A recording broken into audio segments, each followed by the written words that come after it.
Trace, I'm really sorry. I shouldn't have said what I did. Yeah, well, you obviously meant it. No, I just lashed out at you. I had no right. It's just that my head's all over the place at the minute. No, you're right. I am a nasty piece of work. I'm a spoilt brat. I act as if the world owes me a favour. No, look, there's good and bad in all of us, OK?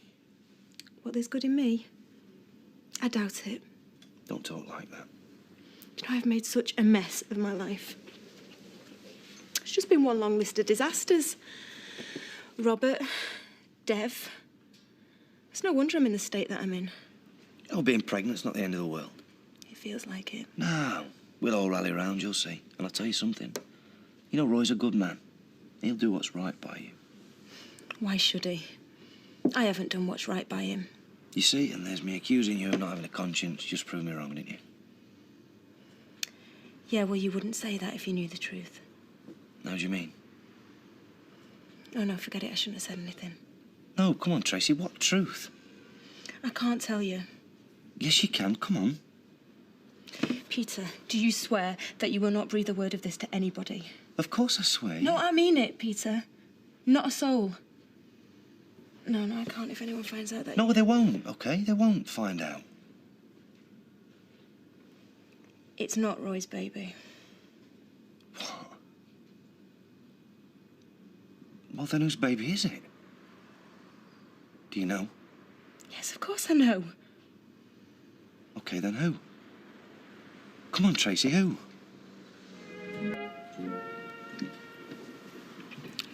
All the time that I was married to Robert, there was never any sign of a baby. And there was other fellas that I took a chance on. I always got away with it. So after a while, you just presume that it's never going to be a problem. I put it down to a side effect, if you like, of living with someone else's kidney.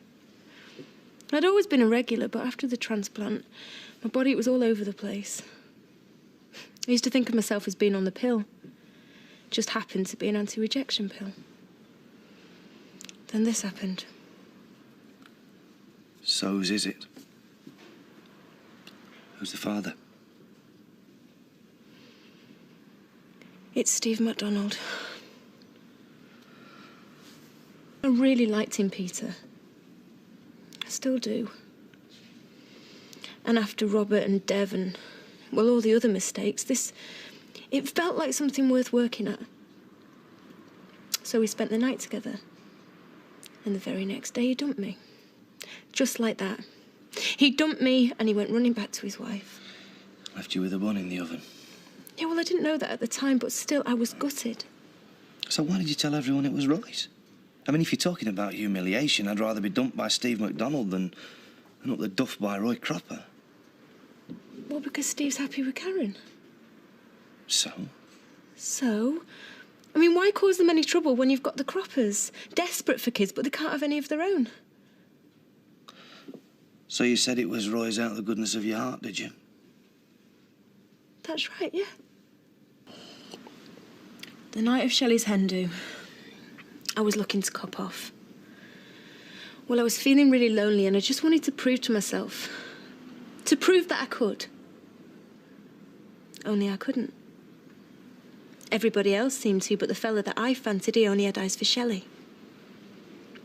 And then I saw him spike her drink. He dropped some drugs in a drink, so I threw the drink in his face. I saved her, Peter. I saved her from getting raped on a hen night. Tracy, why did you let this fella get away with it? No, I took the rest of the drugs off him so that he couldn't use them on anybody else. You should have reported him. Somebody walking around like that, they should be locked up. I told everybody. Everybody that was there, but nobody would take me seriously. No, but if you still had the bag of drugs, no, then... they all thought that I threw that drink at him because I was jealous. Which I suppose, yeah, I was. At first. But the fact is, this scumbag, this filthy scumbag that I fancied, was prepared to drug a woman to get what he wanted.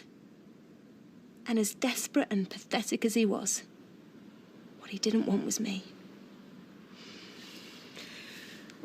So my self-esteem's pretty low at this point, and my opinion of men is even lower. And I've got a Hayley Cropper, Hayley Freak Show Cropper, giving me advice about relationships.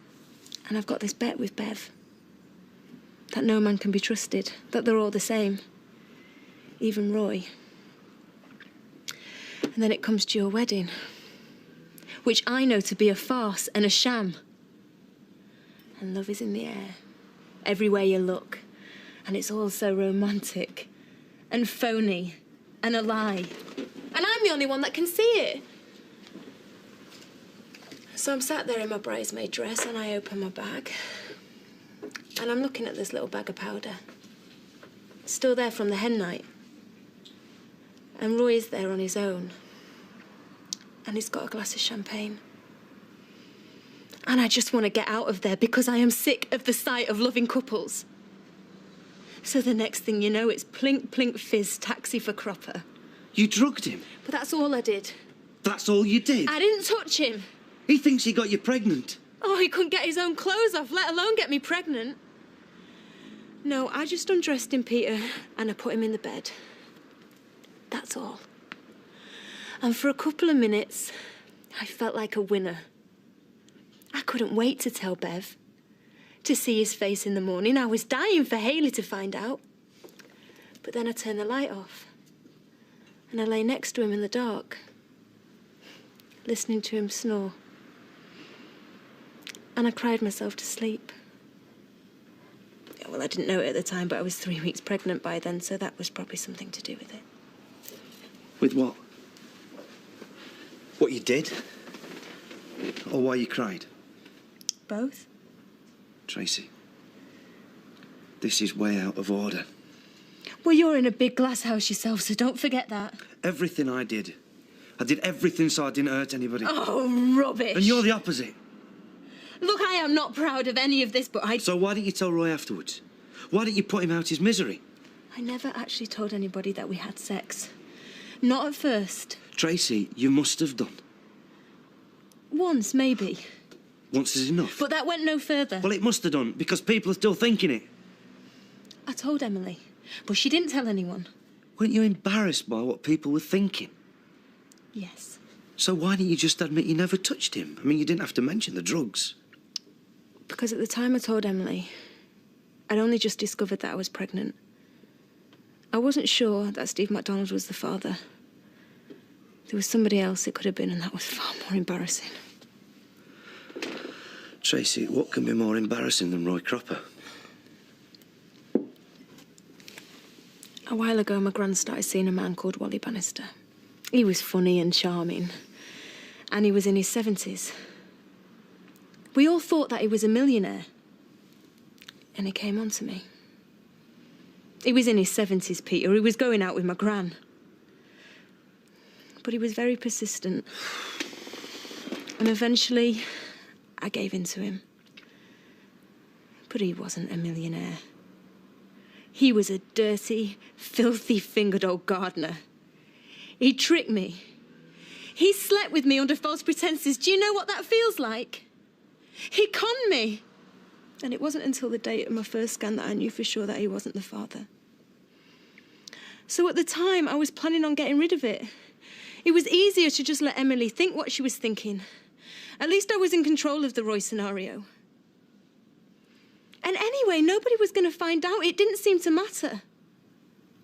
And then the Croppers came round, attacking me, calling me a monster, saying it was no wonder men aren't interested in me. And I lost my temper. I wanted to destroy their cosy little lives. So I told Roy that he'd made me pregnant and I was getting rid of it. Just to get back at him. And then it just got out of hand. Hayley left him. Roy tried to kill himself. There was no going back. Tracy, look, I'm talking from personal bitter experience. People are going to find out in the long run, OK? It's better they find out sooner rather than later. You know, the longer this goes on, the worse it gets. Look, I'm not proud of what I've done to Roy as it is.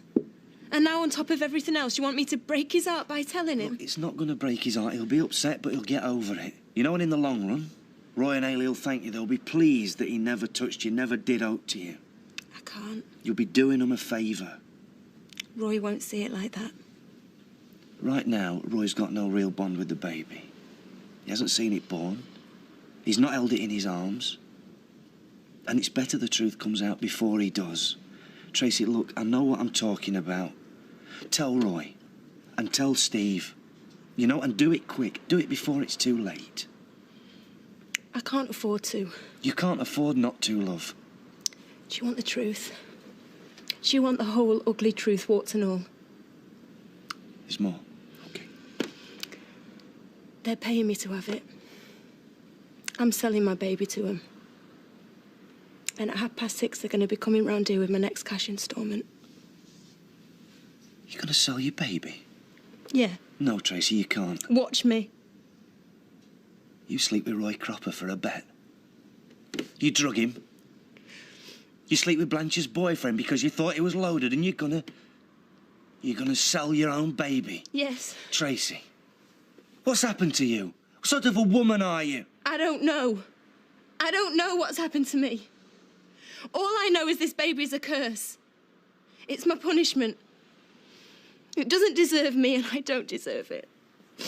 Simple. I give my baby to the Croppers. They love it, they bring it up, and I've got the money to start again. Somewhere else. A clean slate. That is what I really want, Peter. A clean slate. Without your baby? Yeah. You know, I don't know if I'm ever going to see Simon again. And believe me, the thought of that is killing me, Trace. Yeah, well, your situation's different from mine. Yeah, no, but I've been in Steve McDonald's situation.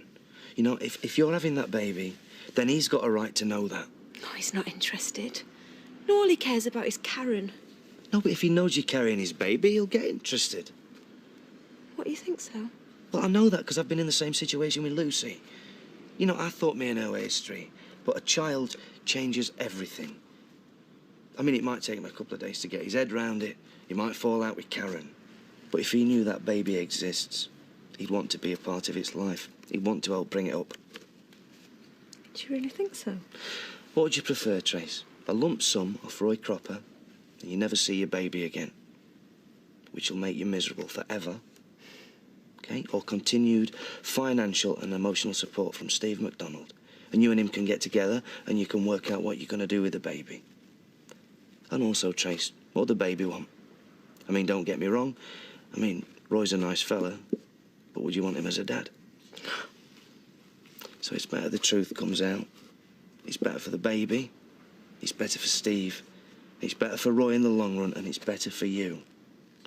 Okay? And if you're saying you want a clean slate, a newborn baby's the cleanest slate you're ever gonna get. I don't know. I mean, it sounds easy the way you're saying it. No, I'm not. I'm not saying it's easy. But why don't you give it a try? I'll tell you what, don't take any money off the Croppers tonight. Go round and see Steve. Tell him the truth. See what he says. Never know. He might surprise you.